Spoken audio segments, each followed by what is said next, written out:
துறவு. இதன் ஆசிரியர் மதுரா. அன்று மாலை ரவீந்திர பாரதி இலக்கிய மன்றத்தில் ராஜசேகரனுக்கு விமர்சையான முறையில் பாராட்டு விழா நடக்கவிருந்தது. ரேடியோவில் 100க்கும் அதிகமான நாடகங்களை தயாரித்து பல வகையான பாத்திரங்களுக்கு உயிரேற்றி உணர்வேற்றி அத்துடன் பல்வேறு வகையான சிறுகதைகள், நாவல்கள், நாடகங்கள் எழுதி புகழ்பெற்ற கலா மேதைக்கு நாடு கடன்பட்டிருக்கிறது. எழுத்தாளர்கள் அனைவருக்கும் அது மகோன்னத நாளாக தோன்றியது. தான் இவ்வளவு பெரிய எழுத்தாளர் ஆவதற்கு, பெயரும் புகழும் பெறுவதற்கு காரணம் என்ன என்பதை நிரம்பி வழியும் அவையில் அன்று வெளிப்படுத்திவிட வேண்டியதுதான் என்று ராஜசேகரன் தீர்மானித்து விட்டார். தனக்கு நடக்கவிருக்கும் பாராட்டு விழாவை நினைத்து கொண்டதும் அவருக்கு கண்களில் நீர் நிறைந்தது. அனிச்சையாக கை சட்டைப்பையில் பத்திரமாக பாதுகாப்பாக வைக்கப்பட்டிருந்த காகிதம் ஒன்றை எடுத்து அதை பிரித்து மீண்டும் ஒரு முறை படித்து பார்த்தார். திருவாளர் ராஜசேகரன் அவர்களுக்கு வணக்கம். என்னை யாரென்று தங்களுக்கு தெரியாது, தெரிந்திருக்க நியாயமும் இல்லை. ஆனால் எனக்கு மட்டும் ரேடியோவில் உங்கள் குரலை கேட்காவிட்டால் அன்றைக்கு காலம் ஸ்தம்பித்து நின்றுவிட்டது போல் தோன்றுகிறது. உங்கள் குரல் மிக மிக இனிமையாகவும் மீண்டும் மீண்டும் கேட்க வேண்டும் என்பது போலவும் இருப்பதாக நான் சொல்ல வேண்டியதே இல்லை. ஏனெனில் அப்படி சொல்வது பூமி உருண்டை என்றும், நட்சத்திரங்கள் ஒளிர்கின்றன என்றும், மல்லிகை மணக்கிறது என்றும், சம்பங்கியின் மனம் போதை ஊட்டுகிறது என்றும், இனிய வீணையின் நாதம் இன்னொரு உலகுக்கு அழைத்து செல்கிறது என்றும் சொற்களால் விரைவி சொல்வதற்கு ஒப்பாகும். அவை ஆகியவற்றின் இயற்கை குணங்கள் நித்தியமாய் அமைந்த சத்திய உருவங்கள். அவற்றை சொற்களால் ஏன் கொட்டி அளக்க வேண்டும்? நான் இப்படியெல்லாம் சொல்வது தங்களுக்கு சிரிப்பை மூட்டலாம். ஆனால் அதை விளக்க என்னால் முடியவில்லையே. நான் தங்களைப் போல் எழுத்தாளர் இல்லையே. இதயங்களை களவாடி சொற்சித்திரங்களை அழகாக தொடுத்து வாசகர்களை மெய்மறக்க செய்வதற்கு. நேற்று முந்தின நாள் ஒளிபரப்பான நாடகத்தை கேட்டேன். தங்கள் குரலில் துக்கம் இணைந்து தள்ளாட செய்தபோது என் கண்களில் நீர் துளித்தது. என் கணவர் அதை பார்த்துவிட்டு, நாடகத்தை கேட்டு அழறையா பைத்தியக்காரி என்று சிரித்து கேலி செய்தார். அவருக்கு எப்படி சொல்லி புரிய வைப்பது என்று எனக்கு விளங்கவில்லை. உண்மையில் நீங்கள் எப்படி ஒரு பாத்திரத்துடன் அப்படி ஒன்றி நடிக்கிறீர்கள்? அந்தந்த உணர்வுகளுக்கு, அந்தந்த சுவைகளுக்கு உருவம் காட்டி கண்ணெதிரில் கொண்டு வந்து நிறுத்தும் திறமை உங்களுக்கு எந்த தெய்வம் வரமூலமாக கிடைத்ததென்று எனக்கு சொல்வீர்களா? கல்லூரியில் படித்து கொண்டிருந்த போது ஒரு நாள் உங்கள் ரேடியோ நிலையத்தில் ஏதோ சிறப்பு நிகழ்ச்சி நடந்ததை முன்னிட்டு குரூப் போட்டோ ஒன்றை செய்தித்தாளில் போட்டிருந்தார்கள். என் தோழி விஜயா, இதோ உன் ஃபேவரட் ராஜசேகரன் என்று கண்ணெதிரில் அதை காட்டினாள். இறுக கண்ணை மூடிக்கொண்ட என்னை பார்த்து ஒன்றும் விளங்காமல் தவித்தாள். ஏனென்று வெளிப்படையாகவே கேட்டுவிட்டாள். கனவு கலைந்துவிடக்கூடாதல்லவா, அதற்காகத்தான். என் கற்பனை சிதறிவிடுமோ என்ற கவலைதான் என்று கண்களை மூடியபடியே பேசிக்கொண்டிருந்த என்னை பார்த்து அவள் கிண்டலாக சிரித்ததை நான் தெளிவாக உணர்ந்தேன். இது என்ன கண்மண் தெரியாமல் குருட்டு ஆராதனை, அடியம்மாடி என்று அவள் விகசிப்புக்கு நான் என்ன பதில் சொல்ல? மன உணர்வுகளை சொற்களாக்கிவிட்டால் அப்போது வேகம் குறைந்து விடுகிறது என்பது என் அபிப்பிராயம். சரி, அதன் பிறகு ஆர்வம் தாழாமல் உங்கள் போட்டோவை பார்த்தேன் என்பதை மறைப்பானேன். ஆனாலும் உங்கள் குரலை கேட்கும்போது உருவாகும் மகிழ்ச்சி அப்பொழுது ஏற்படவில்லை. அப்படி சொல்வதனால் தங்களுக்கு கோபம் வராதென்று நம்புகிறேன். உண்மையில் கலை என்றால் என்ன என்று எனக்கு தெரியாது. ஆனாலும் கலைஞன் என்றவுடன் உங்கள் நினைவுதான் எனக்கு வருகிறது.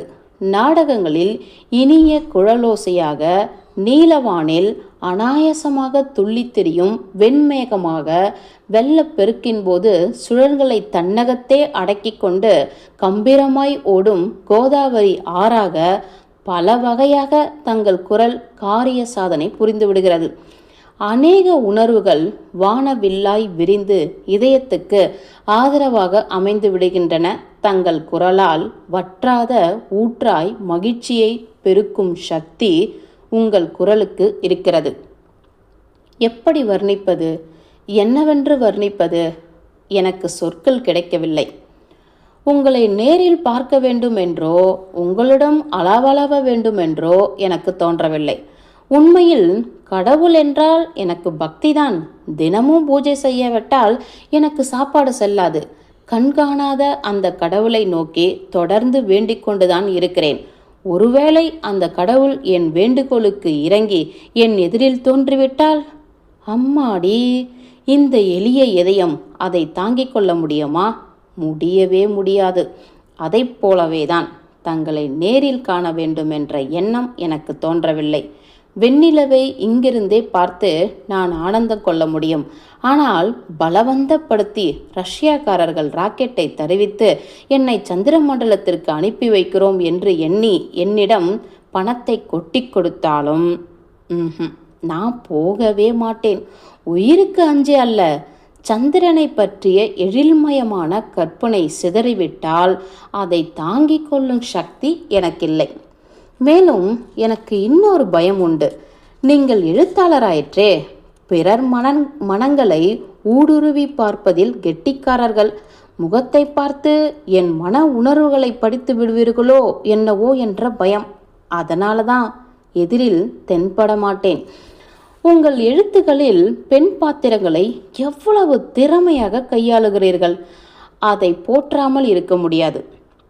அழிவறியா எழில் வடிவாய், இணையறியா தியாக உருவாய், குறையறியா புன்முறுவலுடன் அயலாரிடம் இறங்கும் குணக்குன்றாய், அந்த பாழுலகின் இழப்புக்கு வலைப்படாமல் நிமிர்ந்து நிற்கும் உன்னதமாய் தாங்கள் உருவம் கொடுக்கும் ஒவ்வொரு பெண் பாத்திரமும் அமரத்துவம் பெறும்.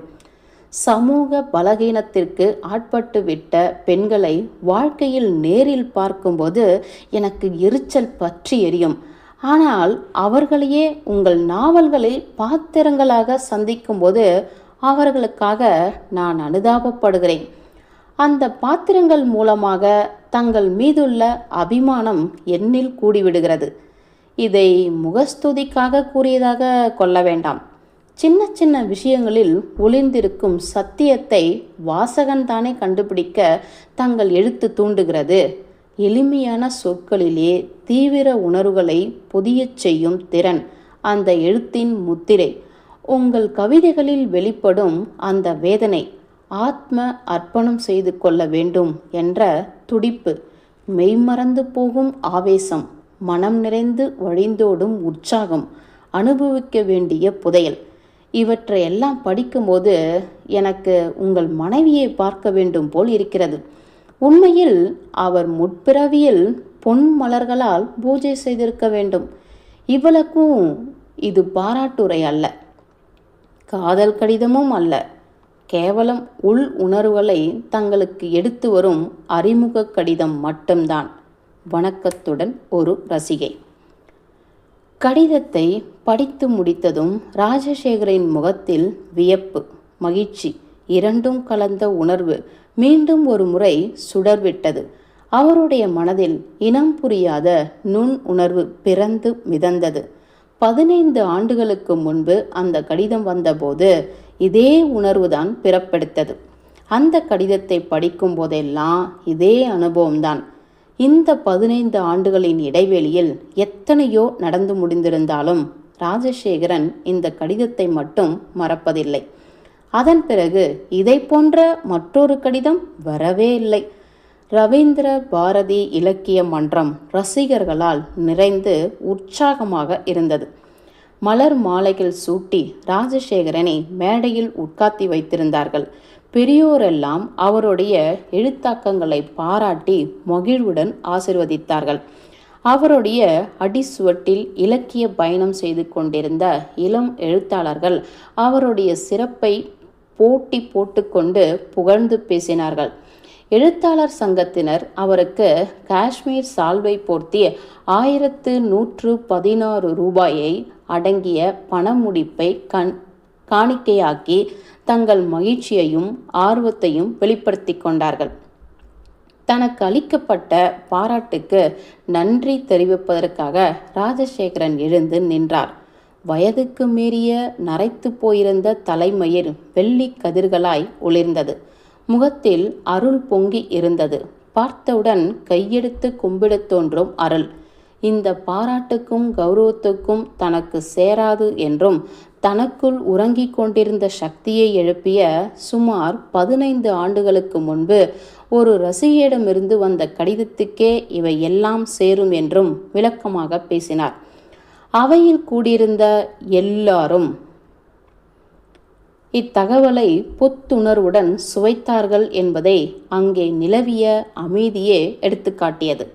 உண்மையை சொல்ல வேண்டுமானால் இத்தகைய பாராட்டும் கௌரவமும் எனக்கு கிடைக்கும் என்று எந்த நாளிலும் கனவு கூட கண்டதில்லை. ஆனால் அந்த கடிதம் என்னில் ஆசைகளை கிளர்ந்தெழ செய்தது. உற்சாகமாக காலை முன்னெடுத்து வைக்க என்னை தூண்டியது. என் செயல்களுக்கு பின்னணியாய் அமைந்து தைரியத்தை கொடுத்தது. அந்த தைரியத்தில் இலக்கியத்தில் புது புது உத்திகளை கையாண்டேன். நான் படைத்த இலக்கிய உருவங்களில் உயிராகி நின்றது. என்னை நடத்தி செல்லும் கலங்கரை விளக்கமாக நின்று என்னை இந்த நிலைக்கு கொண்டு வந்து சேர்த்திருக்கின்றது. அந்த ரசிகையை நான் இதுவரை பார்த்ததில்லை என்றாலும் இந்த கூட்டத்தில் அவரும் இருப்பார் என்று நம்புகிறேன். தனிப்பட்ட முறையில் அவருக்கு நான் மீண்டும் மீண்டும் நன்றி தெரிவித்துக் கொள்கிறேன். ராஜசேகரன் கைகளை இணைத்து கூட்டத்தினரை வணங்கினார். ரசிகரின் கையொலி மன்றத்தின் உற்சாகத்தை வெளிப்படுத்தியது. ஆரவாரம் ஓய்ந்து நிலைப்பட்டதும், உங்கள் அனைவருடைய அன்புக்கும் ஆதரவுக்கும் இலக்கணத்திற்காக என்னை நானே பாராட்டிக் கொள்கிறேன்.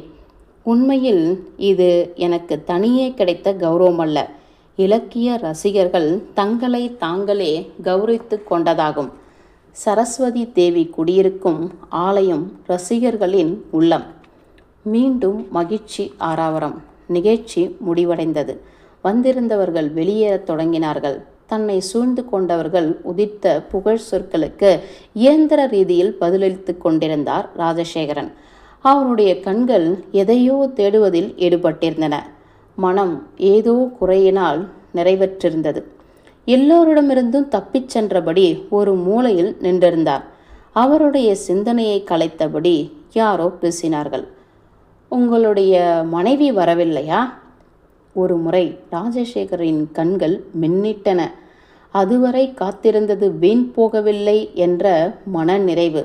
ஒழுங்காக வாரிவிடப்பட்ட கூந்தல், நெற்றியில் துல்லியமாக விளங்கிய அகலப்பொட்டு, இன்பத் துன்பங்களை எதிர்நின்று நோக்கும் அருள்முகம், இருட்டையும் ஒளியையும் கலந்து விரவிவிட்டார் போன்ற மேனி நிறம், இலை பச்சை ஜாக்கெட், வெண்ணிற புடவை, கழுத்தில் அணிந்திருந்த முத்து மாலையை தோற்கச் செய்யும் வெள்ள சிரிப்பு, கண்ணாடி வழியே கூர்ந்து நோக்கும் கண்கள். இத்தனை பொலிவோடு ஒரு பெண்மணி எதிரில் நின்று கொண்டிருந்தாள். நீங்கள் தானே? அவள் சிரித்தாள். ஆமாம், நான் தான். அவர் மலைத்து நின்று விட்டார். நான் கேட்ட கேள்விக்கு பதிலே வரவில்லையே. அவளுடைய குரலில் மென்மை இணைந்திருந்தது. நிலைமையை சமாளிக்க சிரிக்க முயன்றார் ராஜசேகரன். அவள் என்னை பிரிந்து சொர்க்கத்திற்கு போய் 10 ஆண்டு காலம் ஆகிவிட்டது. அவருடைய முகத்தில் நிழல் படிந்தது. ஆனால் எனக்கு துணையாக இது அமைந்துவிட்டது என்று பையை தொட்டு காட்டினார். அவள் முகம் வாடியது. அதிர்ஷ்டசாலிகளுக்கு எப்பொழுதும் ஆயுள் குறைவுதான். பின்னர் அவள் தொடர்ந்தார் போல், அந்த பையில் என்ன வைத்திருக்கிறீர்கள் என்று தெரிந்து கொள்ளலாமா என்று சிரித்தபடி கேட்டாள். அவளுடைய மனைவியின் போட்டோவாக இருக்குமோ என்று அவள் யூகித்தாள்.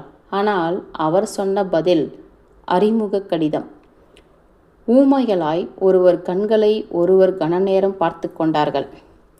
அது சின்ன விஷயம்தானே, அது ஒருவருடைய வாழ்க்கையில் முக்கிய சாதனை புரிந்துவிடுமா என்ன என்று தனக்குத்தானே பேசுவது போல் மெல்லிய குரலில் பேசினாள். மௌனந்தான் அவர் அளித்த பதில். ஓசைப்படாமல் கையெடுத்து வணங்கிவிட்டு திரும்பி நடந்தாள் அந்த பெண்மணி.